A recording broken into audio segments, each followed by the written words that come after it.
497 centimeters in feet?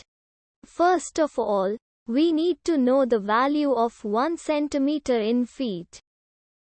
It's always 1 centimeter equals 0.03280839895 feet. Now we have to multiply 0.03280839895 by 497.